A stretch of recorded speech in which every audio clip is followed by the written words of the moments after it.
ಬಹಿರ್ಜಾತವಿರಾಗಾಯ ಶಾಂತಚಿತ್ತಾಯ ದೀಯತಾಂ ನಿರ್ಮತ್ಸರಾಯ ಶುಚಯೇ ಯಸ್ಯಾಹಂ ಪ್ರೇಯಸಾಂ ಪ್ರಿಯಃ.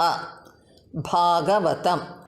ಹೊರಗಿನ ವಸ್ತುಗಳಲ್ಲಿ ವೈರಾಗ್ಯವನ್ನು ಹೊಂದಿದವನಿಗೆ, ಪ್ರಶಾಂತವಾದ ಮನಸ್ಸುಳ್ಳವನಿಗೆ, ಮಾತ್ಸರ್ಯವಿಲ್ಲದವನಿಗೆ, ನಿರ್ಮಲಾಂತಃಕರಣವುಳ್ಳವನಿಗೆ ಮತ್ತು ಭಗವಂತನಾದ ನಾನು ಯಾರಿಗೆ ಬಹಳ ಪ್ರಿಯನೋ ಅಂತಹವನಿಗೆ ಜ್ಞಾನೋಪದೇಶವನ್ನು ಮಾಡಬೇಕು. Spiritual counsel should be granted to one who has attained detachment in external or worldly affairs, to one who has a peaceful mind, to one who is free from envy, to one who has purity, and to whom I, the Lord, am very dear.